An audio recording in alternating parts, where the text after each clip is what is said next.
Cadê a mamãe? Está no morro com seu pai. Estão quase prontos para mudar a casa. Eles vão mesmo? Não vá ter nenhuma ideia de jirico. A sua mãe disse para você ficar aqui e fazer suas tarefas. Já tá tudo feito. Josh, volta aqui. Eu já sabia havia algum tempo que eles iam mudar a casa, mas não sabia exatamente quando. Eu estava tão entusiasmado. Como é que iam fazer isso? Eu era criança, não sabia de nada. Será que um helicóptero ia descer do céu ou aviões sobrevoariam para içar a casa e levá-la embora? Essa casa me pertence e vai ficar aqui! E eu quero vocês fora da minha propriedade! Ao trabalho. Ah! Você não vai fazer nada! Quero esses homens fora da minha propriedade! Lamento, Wilmot. Segundo este mandado, essa casa agora pertence ao Júnior e ele pode mudá-la se desejar. Fui eu que construí! E a prometeu ao seu filho. Não prometi nada! Você estava bêbado demais para se lembrar. Eu tenho testemunhas. Venham, vamos tirar esses arbustos. Não vai tirar arbusto nenhum de mim! Façam isso! Eu não fazia ideia do conflito que se revelava naquela manhã. Eu só calculava que a multidão que vi no alto do morro queria dizer que íamos ter algum tipo de comemoração. Mas em vez de festa, eu dei de cara com a desgraça e a má situação da minha família, se revelando diante de todos os nossos vizinhos e supostos amigos. Tinham comparecido em apoio ao meu irmão Júnior contra os nossos pais. Foi uma vergonha muito grande, um constrangimento. E alguma coisa dentro de mim se partiu naquele dia.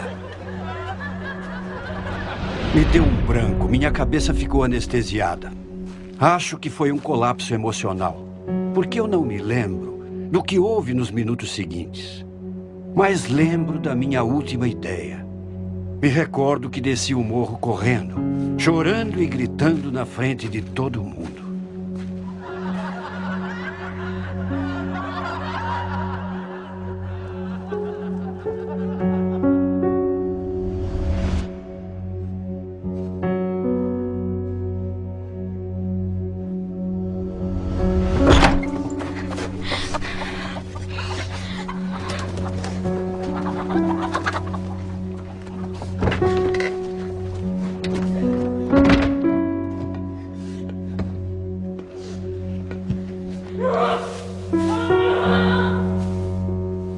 Tudo mentira! Se importasse, não faria isso comigo! Você já se sentiu abandonado? Te odeio, Deus! Te odeio! Já se sentiu como se ninguém ligasse se você está vivo ou morto? Eu te odeio, pai!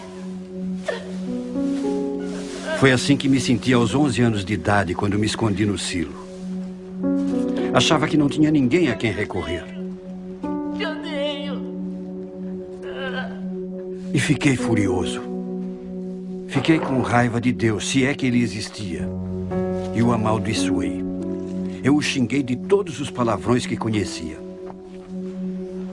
E xinguei meu pai também, porque achava que ele tinha me abandonado.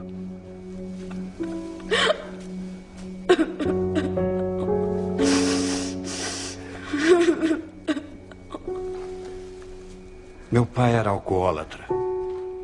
Era o bêbado da cidade. Minha mãe era tão obesa que era praticamente inválida.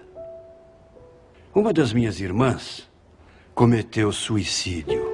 Minha outra irmã entrou no exército só para se afastar de casa. Meu irmão mais velho, Wilmot, ele acabou processando os meus pais em um tribunal. Eu não era muito feliz em casa. E eu me lembro tantas vezes de sentir solidão, como se estivesse totalmente sozinho.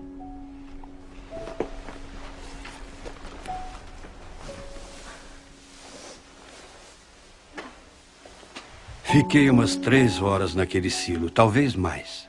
E ninguém apareceu à minha procura. Por fim, fiquei com tanta fome e sede que subi e fui para casa. Bati a porta na cara de Deus naquele dia.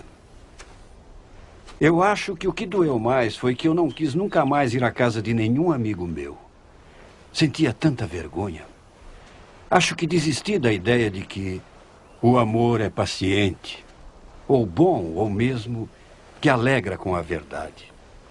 E para ser sincero, Nunca pensei que essa porta fosse voltar a se abrir.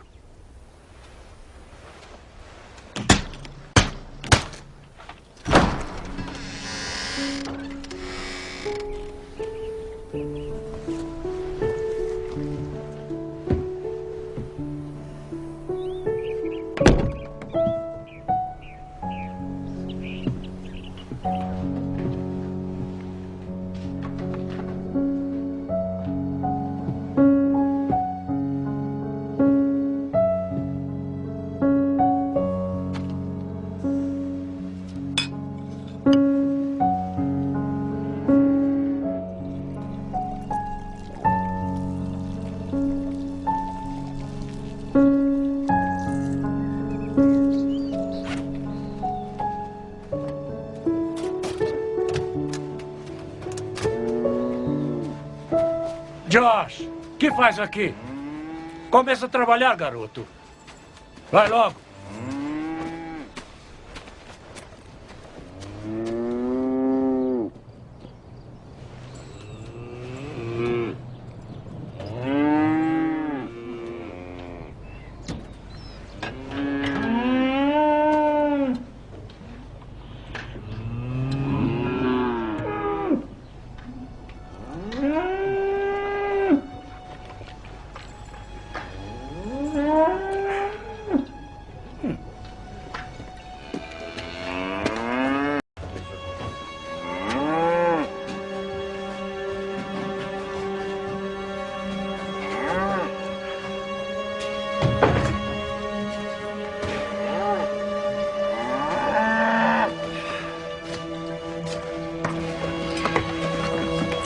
Muito bem! Vacas! Vamos, andem logo! Vamos!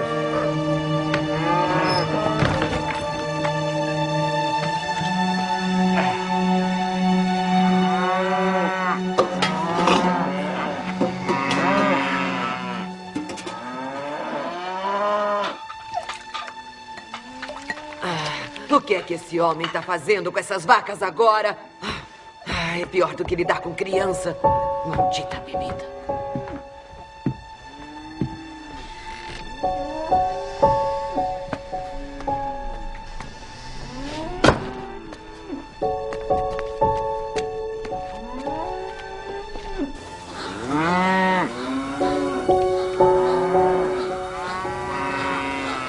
Ai, droga.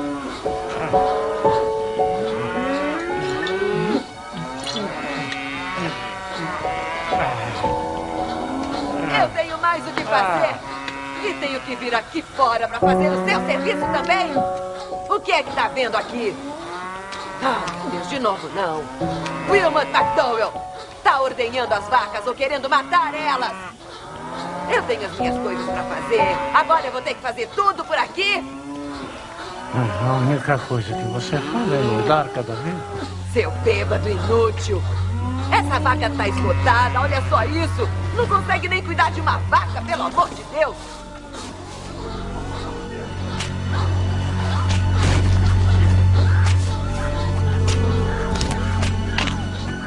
Ora, sua gorda, toma, fala você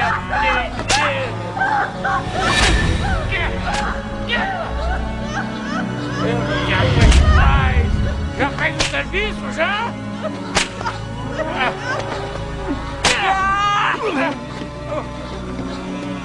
Eu te mato!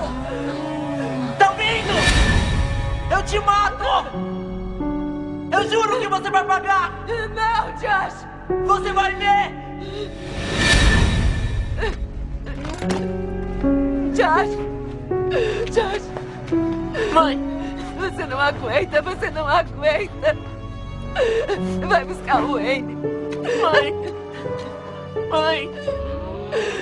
Ele vai mudar, filho. Eu sei que ele vai mudar. Vai buscar o Wayne, vai. Vai.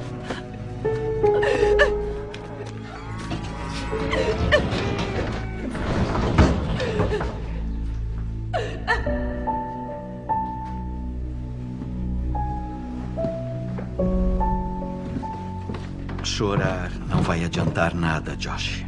Wayne Bailey estava acostumado a ver meu pai bater na minha mãe. É sua mãe de novo, não é? E se acostumou com os meus pedidos de ajuda. Ele trabalhava na casa porque mamãe era lenta e obesa demais para a maioria dos serviços domésticos.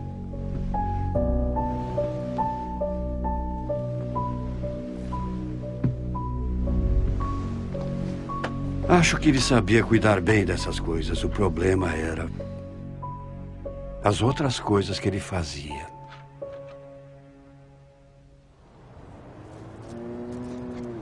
Quando se tratava de lidar com meu pai, eu não precisava da ajuda do Wayne nem de ninguém.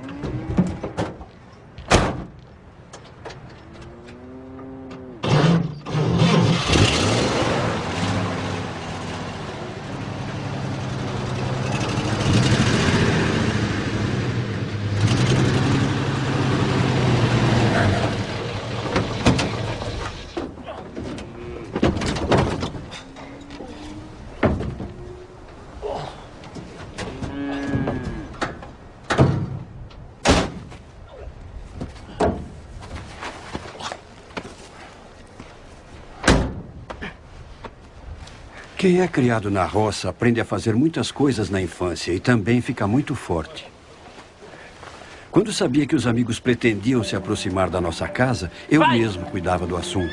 Em parte para evitar constrangimentos, porque o meu pai estava sempre bêbado, e em parte para retribuir o que ele fazia com a minha mãe. Josh, Fica aí! Isso? O que? Josh, eu não queria.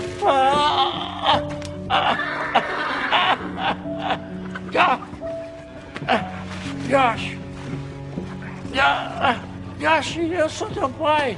Josh! Que porcaria de pai é você?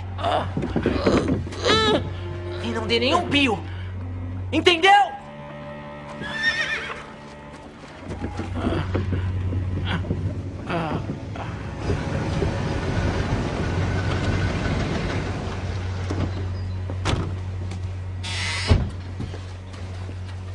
Olá, senhor e senhora O'Brien. Olá, Josh. Cadê o seu pai? Ele, teve que ir pra cidade. Mas a mamãe tá em casa, tá esperando vocês. Oh, obrigada, Josh. Entrem, amigos. Entrem. Eu tô aqui tirando o frango do forno. Podem ficar à vontade. Eu deixava meu pai passar a noite no celeiro. Nem sei quantas vezes fiz isso. Mas eu faria qualquer coisa para humilhar ele. Me lembro bem de vê-lo sair para esconder as garrafas de vinho. E depois eu ia urinar nelas. Uma vez a polícia me puxou de cima do meu pai. Quando eu tentava afogá-lo dentro da banheira, eu o odiava tanto.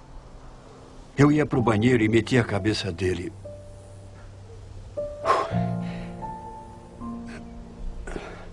A cabeça dele no vaso e dava descarga.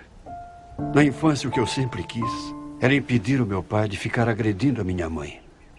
E não consegui.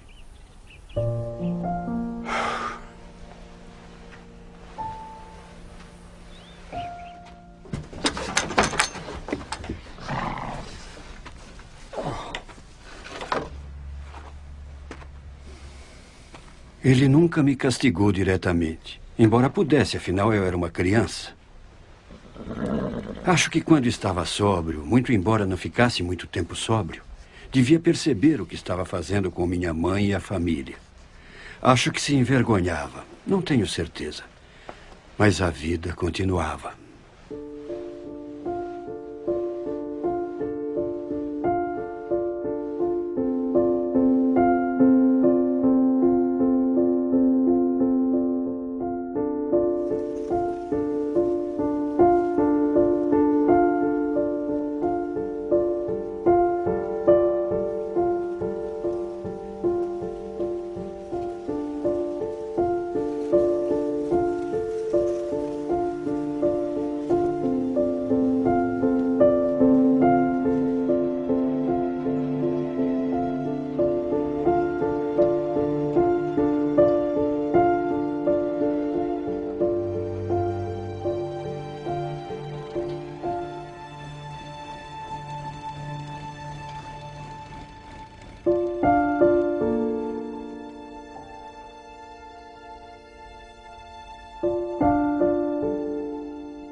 Você passa isso pra mim, por favor? Uma Mais fome. mole?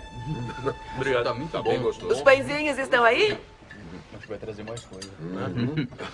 Você vai comer. Ah, olha eles aqui. Muito bem, rapazes. Pãezinhos quentinhos pra vocês. Obrigado. Obrigado. Passa um pra mim, por favor. Passa pra lá. E passa a Pode pegar. manteiga também, por favor. E, Josh, seu pai e eu vamos conversar com você Mais um depois gole? do jantar. Muito bom. Muito gostoso.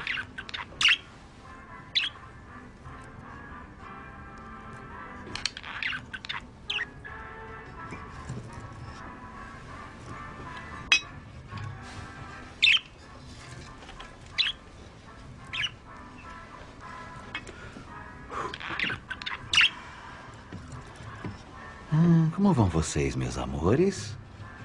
Vão bem? É? Puxa vida. É. Lindezas, eu tenho uma coisa pra vocês. Quero que você obedeça ao Wayne, sem desculpas. Vão demorar muito? Ah, eu não sei. Uma semana, talvez? 10 dias, no máximo. Mas isso é muito tempo. Qual o problema, filho? Seu pai e eu já fizemos viagens assim antes. Wayne sabe muito bem cuidar de você. É só fazer o que ele manda. Eu quero ir com vocês. Eu fui da outra vez. Jocelyn David McDowell, você não pode ir junto. A escola começa semana que vem. E eu quero que preste atenção. Quando voltar pra casa, eu vou perguntar ao Wayne como você se comportou. E se eu souber que você não obedeceu, eu vou te dar uma bela surra. Entendeu? Sim, senhora.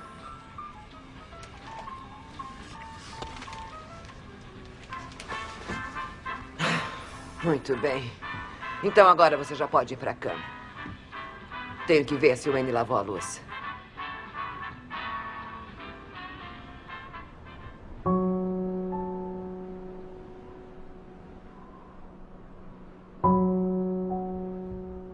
Vão demorar muito? Ah, eu não sei. Uma semana, talvez? 10 dias, no máximo. Mas isso é muito tempo.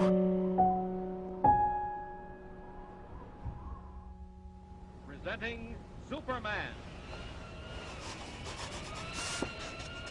Up in the sky. Look, it's a bird. Josh. It's Superman. Now, Superman. And some Calma. Se acalma, Josh. Fica tranquilo. Tá tudo bem.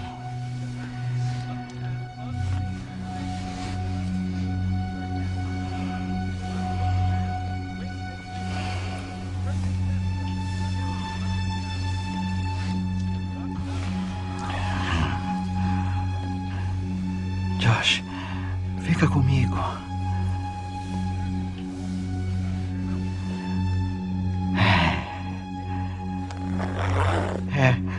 Tá tudo bem. Você sabe que gosta disso.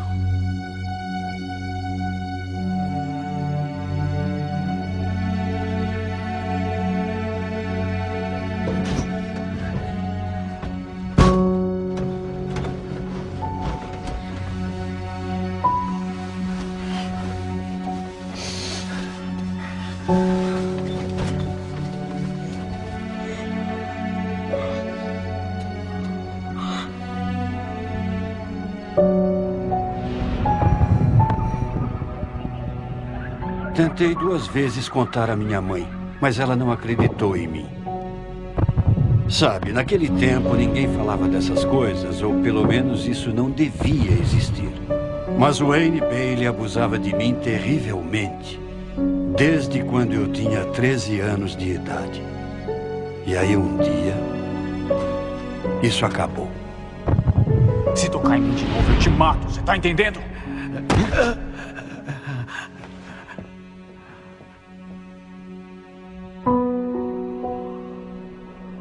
Ele deve ter ficado mais uns 2 ou 3 anos e foi embora. Sabia que eu era genioso e que o mataria.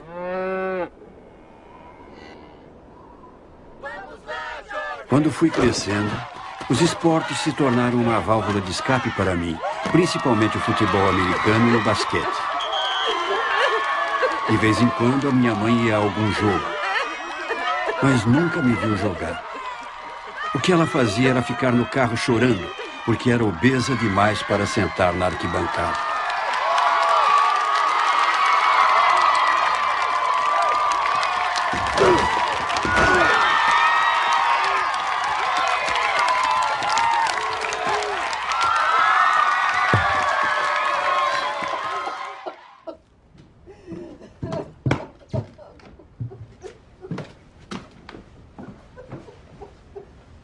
Cadê ele? Cadê ele? Não, Josh, não. Não. Deixa isso pra lá. Eu só quero uma coisa antes de eu morrer. Morrer? Que isso? Mas que história é essa, mãe? Eu só queria ver você se formar no colegial. Mãe, isso é daqui a 2 meses, a senhora sabe. Eu sei, filho. Escuta, Josh, você tem que me prometer 3 coisas. Tem que prometer que nunca, jamais será um alcoólatra. Você tem que prometer. Prometa que você será o tipo de filho de que eu possa me orgulhar. É claro, mãe. Não, você tem que prometer. Prometo. Prometo. Agora descansa, tá?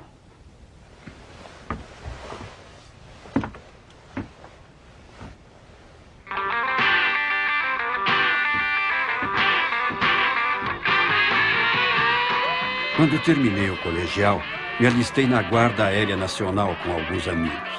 Foi no verão de 1957. E aí, como não consegui entrar no treinamento básico junto com meus amigos, ingressei na Força Aérea Normal. Isso me permitiu estar com meus amigos durante 2 semanas de treinamento ativo na base da Força Aérea em Lackland. Ao fim de 2 semanas, meus amigos voltaram para Michigan. Mas o aeronauta Josh McDowell ainda teria mais 10 semanas de treinamento básico e 3 anos e 9 meses de serviço normal. E tudo isso só para ficar com meus amigos mais 2 semanas.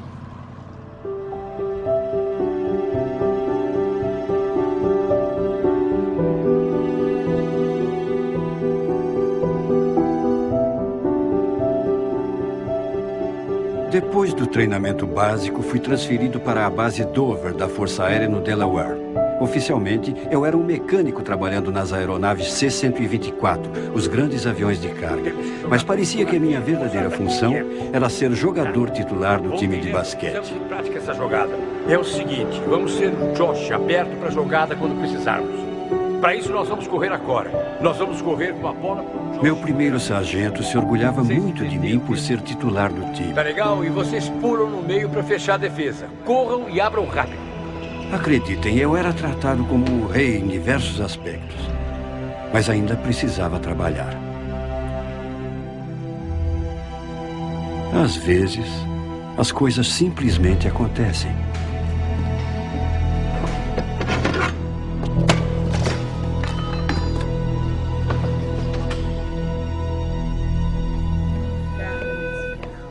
Chamando o Dr. Stateman.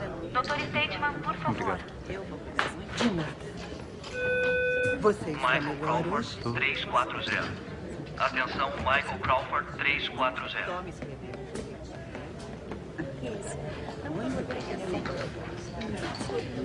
Aviador McDowell? Sim, senhor. Sou o sacerdote Gardner. Sim, senhor. O que houve? É sobre a sua mãe.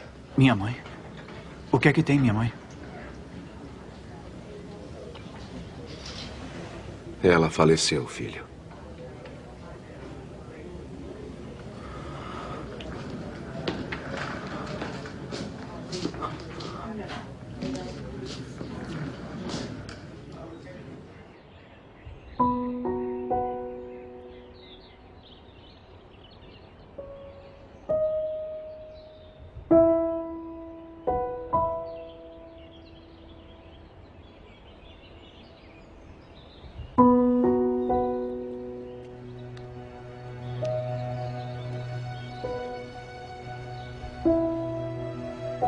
Eu só queria ver você se formar no colegial.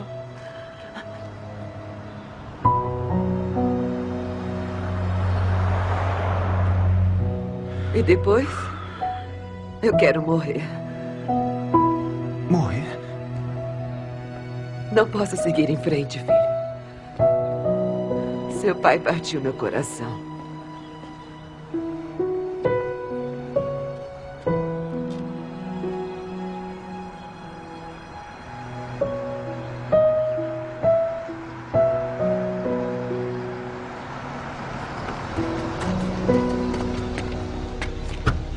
Pra onde vai?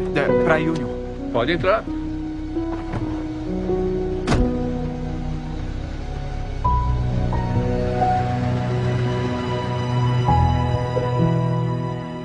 Dizem que coração partido não mata, mas eu sei que mata. Os abusos do meu pai partiram o coração da minha mãe. E ela perdeu a vontade de viver. Eu, por outro lado, bem, meu coração se endureceu e eu resolvi aproveitar tudo o que podia. Recebi dispensa médica da Força Aérea e comecei a planejar uma outra vida.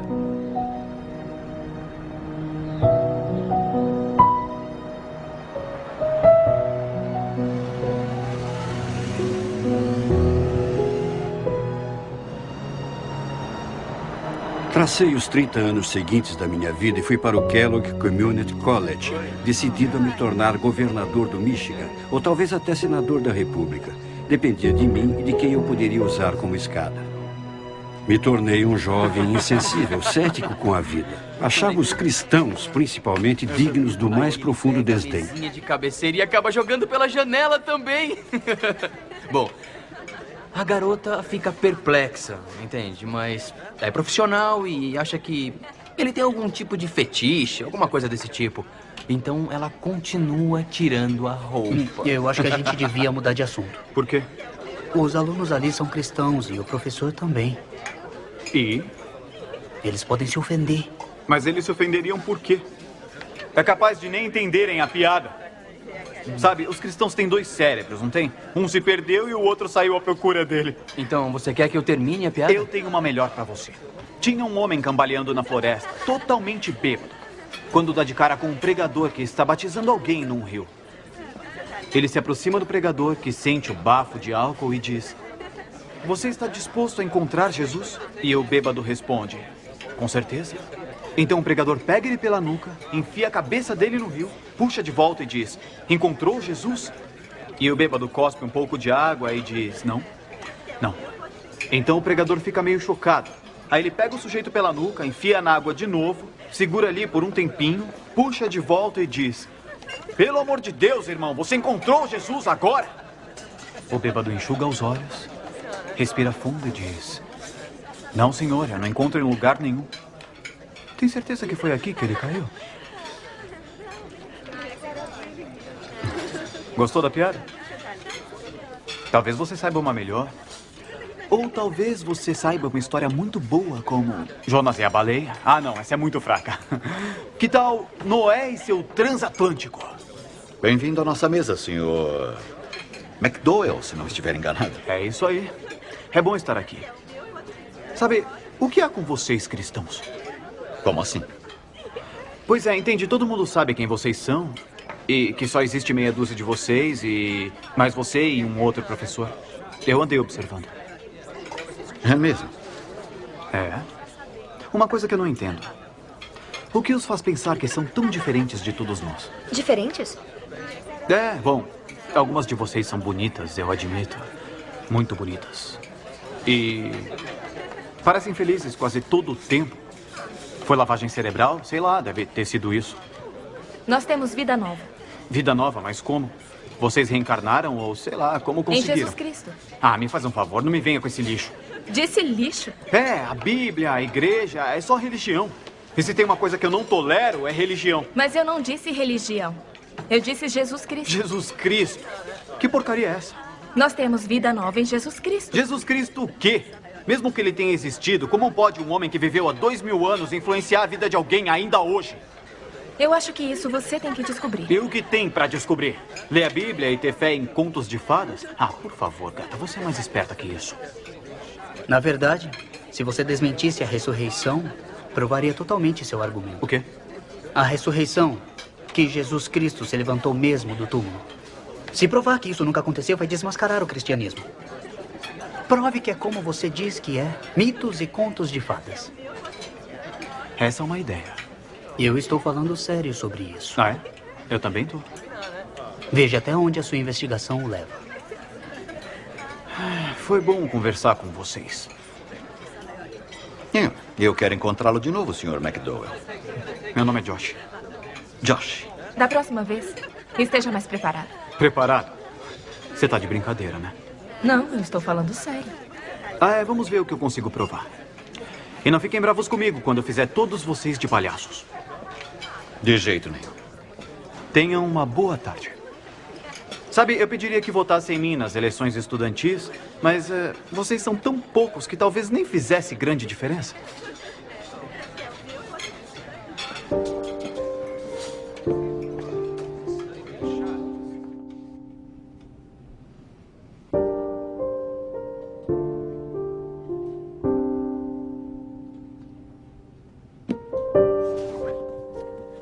Eu estava mesmo decidido a provar que os professores e os alunos estavam errados com relação ao cristianismo. Eu queria esfregar na cara deles, se é que me entendem. O problema era que não tinha material suficiente na biblioteca do Kellogg College para provar minhas ideias. É engraçado como essas coisas acontecem. Comecei a alimentar a ideia de ir à Europa para estudar os manuscritos originais que eu sabia estarem em algumas das bibliotecas de lá. Estávamos no início do verão de 1958.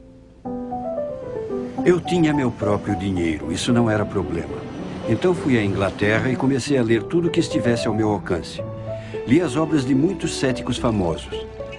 Também examinei os documentos de um grupo menor de indivíduos, todos especialistas em suas áreas de conhecimento, que no início eram incrédulos e depois se tornaram cristãos.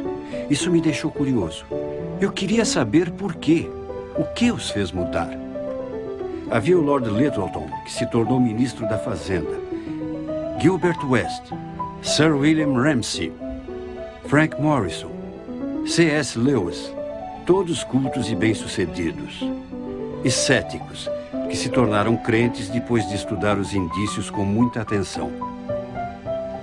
Na mesma viagem, fui à Alemanha, à França e à Suíça.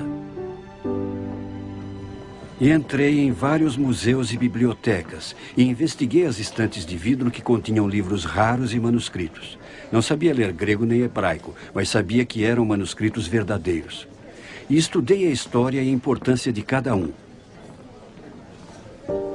Depois voltei à Inglaterra e um dia ou dois antes do meu retorno aos Estados Unidos, fui a uma biblioteca no extremo nordeste de Londres. Era uma pequena biblioteca de que alguém me havia falado. E tinha diversos livros e manuscritos que eu queria estudar. Mas nesse dia eu estava cansado, muito cansado. E me lembro que deviam ser umas 6 da tarde e me encostei na cadeira. Pus as mãos atrás da cabeça e disse alto: É verdade. E disse outra vez: É verdade. E de novo: É verdade.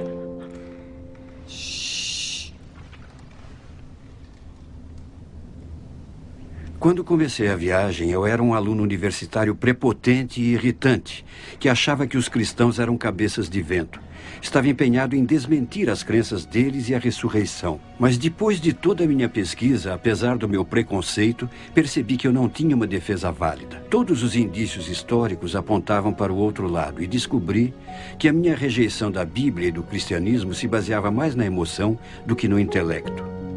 Eu não estava disposto a me tornar cristão. Mas tinha de admitir que havia fortes indícios a considerar. Indícios que exigiam uma decisão.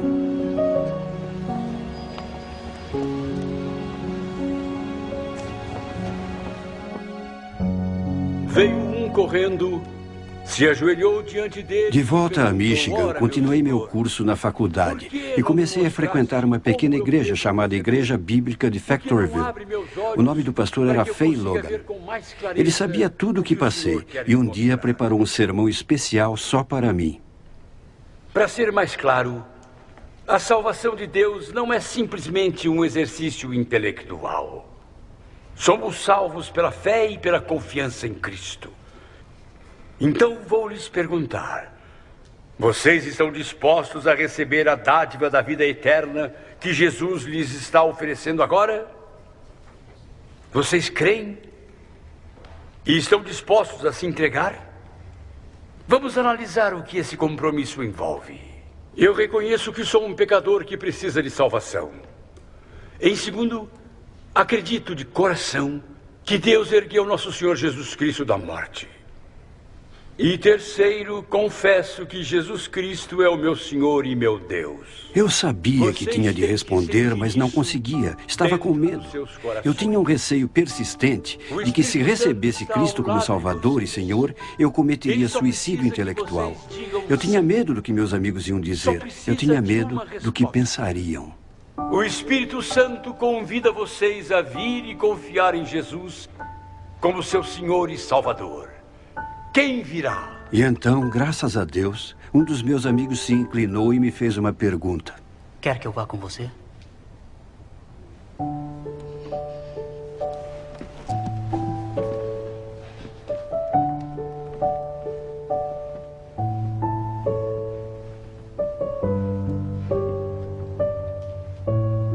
Há quem pense que me tornei cristão pelo caminho intelectual.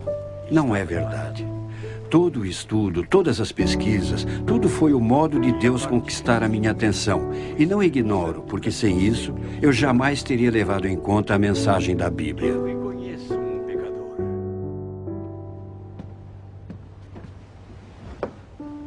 Josh, esta Bíblia é sua. A porta que eu fechara para Deus aos 11 anos se escancarou de novo. E comecei a aprender que Deus é amor e me ama, que tem paixão pelo relacionamento que tem comigo. E daquele dia em diante, com a ajuda do pastor Logan, comecei a aprender sobre a vida cristã. Se você seguir o que eu estou te dizendo.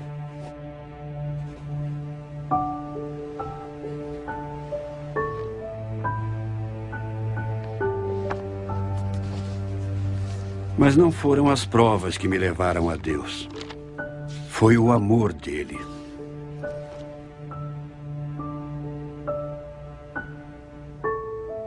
Porquanto com amor eterno te amei, por isso com benignidade te atraí. Foi isso que Deus, em misericórdia, fez por mim.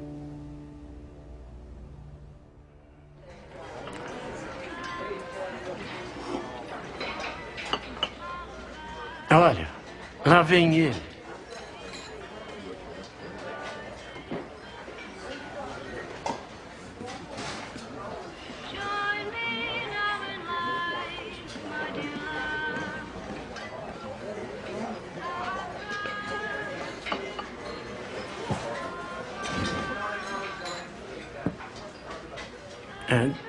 Josh, essa é minha namorada gay. Muito prazer. Eu não queria amar o meu pai nem perdoá-lo. Eu queria continuar a odiá-lo. Eu acreditava que ele tinha matado a minha mãe e destruído nossa família. Passei anos indo para a cama à noite, sonhando com maneiras de matá-lo sem ser pego pela polícia. E lá estava eu, um cristão novo, ainda decidido a odiá-lo. Então... Meu pai, eu tenho uma coisa para dizer.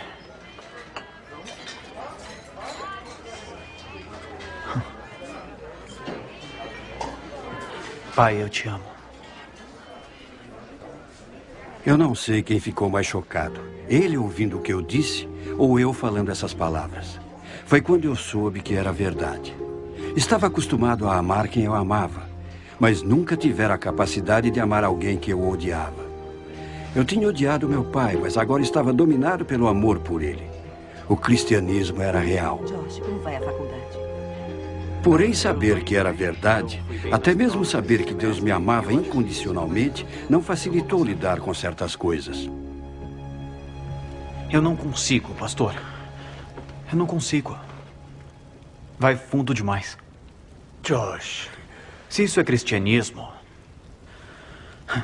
talvez eu deva desistir. Não dá. Eu sinto muito, pastor. É que isso é pedir demais. Não sou eu que estou pedindo, Josh. Ninguém me compreende.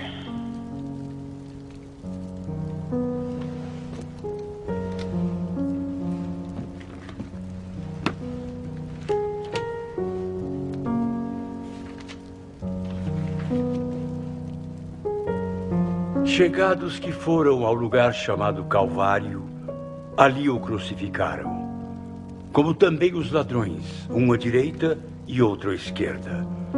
E Jesus dizia: Pai, perdoa-lhes, porque não sabem o que fazem.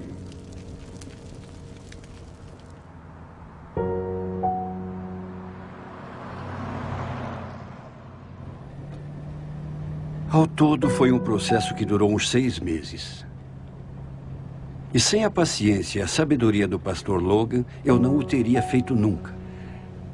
Mesmo quando consegui, não sentia emoção nenhuma nisso. Eu o fiz por fé, por obediência, sabendo que era o certo a fazer. Eu me lembro de ter desejado não conseguir descobrir onde ele morava. Mas acabei descobrindo. Telefonei e disse que iria visitá-lo.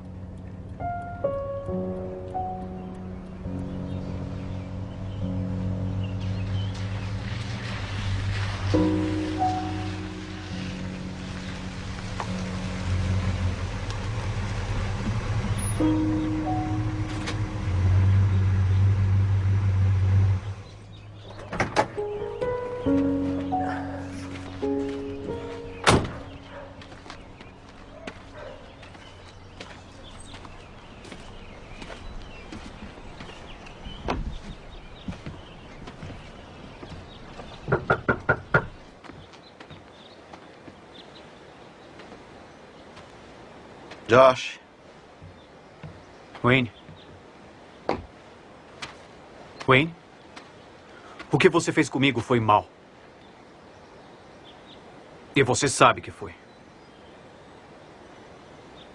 Mas eu vim a conhecer Cristo como meu Salvador, meu Senhor. E eu vim aqui te dizer... Eu vim aqui te dizer que Cristo morreu tanto por você quanto por mim. E eu te perdoo, Wayne.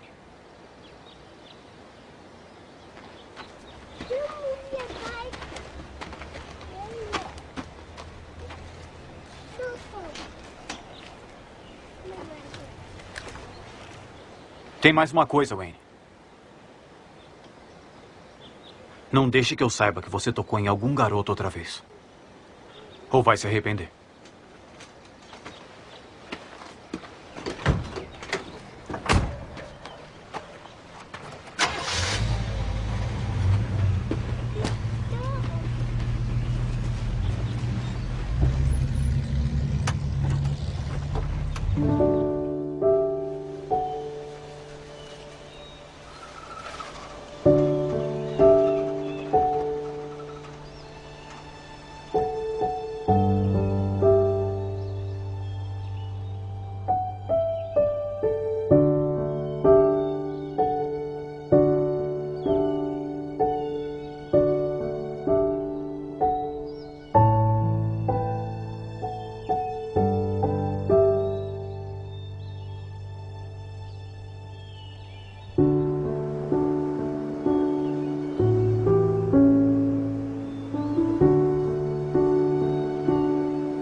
Um relacionamento pessoal.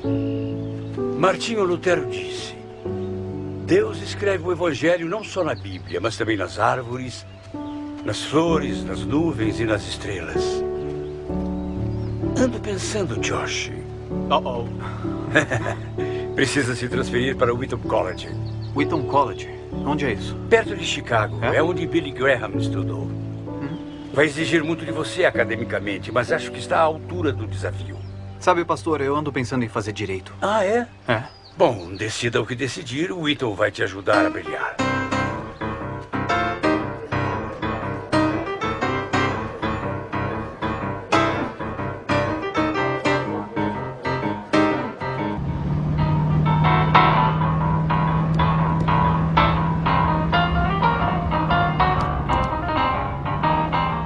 Em Wheaton, eu tinha tempo para duas coisas, estudo e trabalho. Tinha um emprego de meio expediente à tarde, entregando documentos administrativos às escolas locais.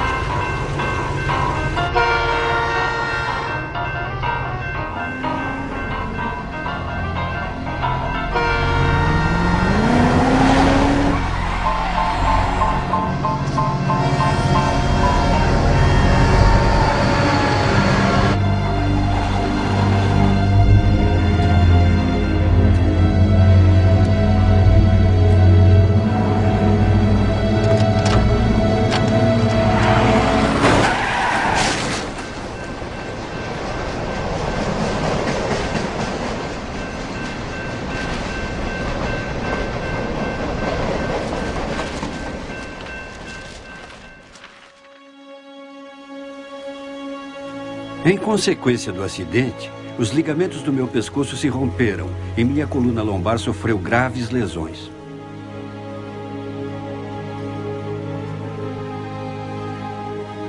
Após 4 dias em tratamento intensivo, passei mais 1 semana e meia no hospital.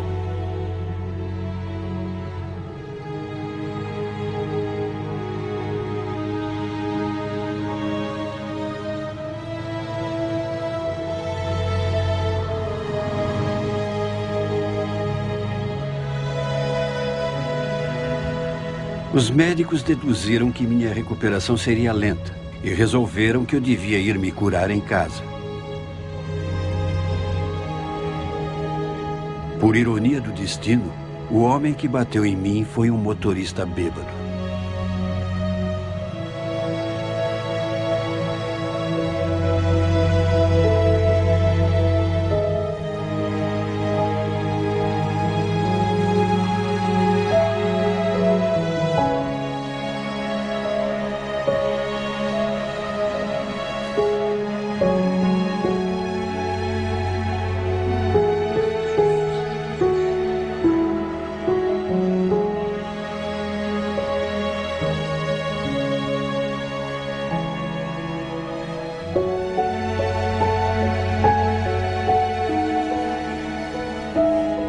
O plano era eu ficar em casa aos cuidados de uma enfermeira. Mas a enfermeira se atrasou no dia da minha chegada. Foi o meu pai que recebeu a ambulância.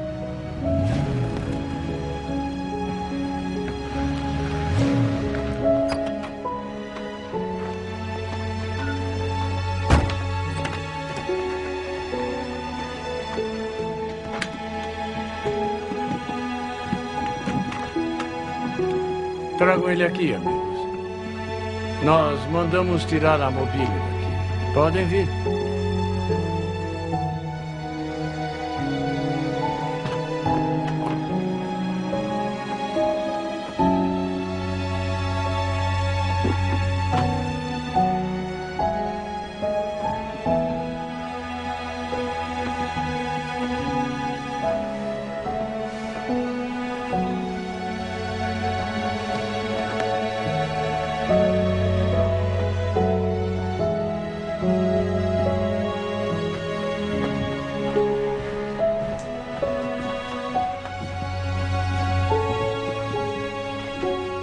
Obrigado.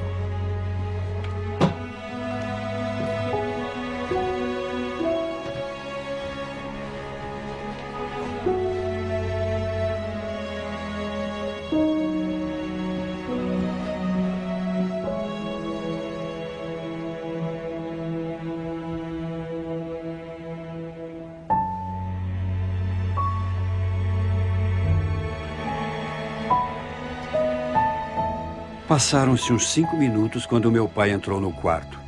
Não entrou de fato no quarto. Ficou parado na porta. Eu não podia virar a cabeça, mas via o vulto dele de rabo de olho. Reparei em 2 coisas logo de cara. Uma, ele estava sóbrio. E a outra, ele estava chorando.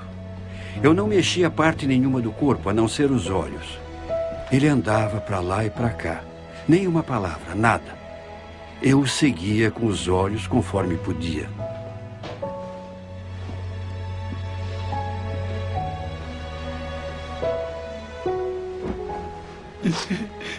Josh. Como você pode amar um pai como eu?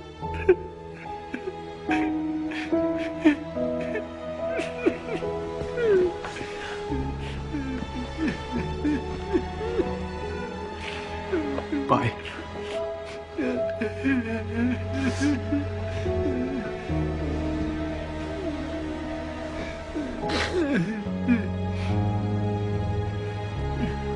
Eu aprendi uma coisa. Deus se fez homem. E ele se chama Jesus. E ele tem paixão pelo relacionamento que tem com você.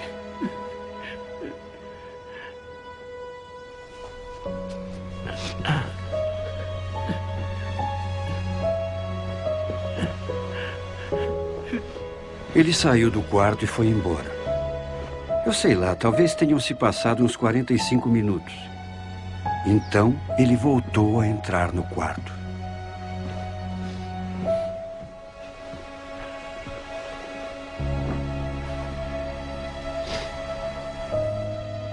Josh, se Jesus pode fazer na minha vida o que eu vi ele fazer na sua, eu quero conhecer. Precisa pedir que ele entre na sua vida, pai. Abra seu coração para ele e ore.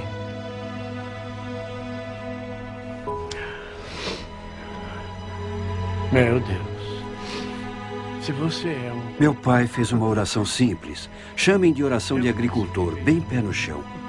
E eu só conseguia chorar. Por favor, me ajude.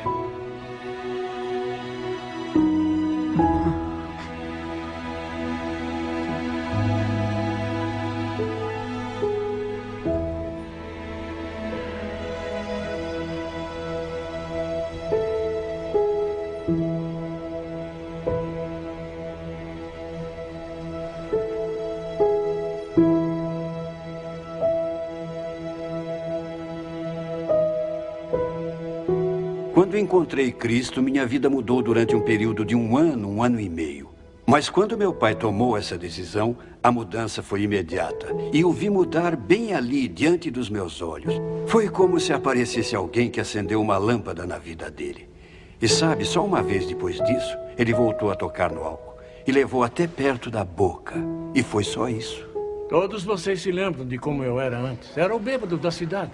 Era uma vergonha para minha família. Tom, você estava no morro naquele dia, quando o Júnior estava mudando a casa. Eu estava tropeçando, caindo de bêbado. Eu era uma vergonha. Agora que minha mulher se foi, não posso me redimir com ela. Mas vou contar uma coisa que aconteceu bem aqui nesta lanchonete. O meu filho Josh me disse: pai, eu te amo. Foram essas palavras: pai, eu te amo. Em consequência da decisão do meu pai de ter fé em Cristo, centenas de pessoas da nossa cidade e dos arredores vieram a conhecer Jesus Cristo como Salvador e Senhor. Tudo por causa da mudança na vida do bêbado da cidade. Eu só queria que minha mãe tivesse visto isso. 14 meses depois, meu pai acabou morrendo. 3/4 do estômago foram retirados, o fígado inteiro estava destruído. Pelos 30 anos de bebida. Eu estava no Wheaton College quando chegou a notícia. O que me traz de volta ao começo da história. Eu tinha fugido da Capela Edman naquela noite. Que vá, tinha dito o sacerdote citando o profeta Isaías. Quem deixará suas habilidades nas mãos de Deus? Com certeza não seria eu. Mesmo eu sendo aluno do Wheaton College. Eu ainda tinha sensações de inferioridade. Eu ainda tinha cicatrizes dos abusos, da violência e da destruição da família. É claro, eu até que consegui esconder essas coisas dos outros. Mas como esconderia de mim mesmo? Me lembro de pensar, acho que eu devia ir embora. Talvez eu deva largar a fé. O que eu sempre ouvia como cristão era que Deus queria usar meus talentos e habilidades para a sua glória. Isso gerou um problema enorme para mim. Eu achava que não tinha nada a oferecer a Deus, além da fraqueza e fracasso. A história da minha vida não tinha final de contos de fadas. E então fiz algo que pensava que não faria nunca. Parei e disse: Deus, eu só tenho fracassos. Mas se puder pegar minhas fraquezas e se glorificar por meio delas, servirei o Senhor com todas as minhas forças. E esta é a história, meus amigos. É a história de como Deus me salvou da destruição. Como Ele escolheu as coisas bobas e simples para confundir os fortes e sábios. O resto, acho que vocês diriam, é história.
Talvez você se identifique com parte da minha história.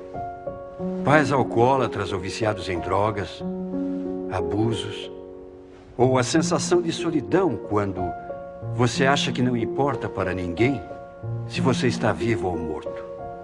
Ou aquela falta de esperança que vem daquela sensação de que Deus não vai me perdoar, ou é tarde demais.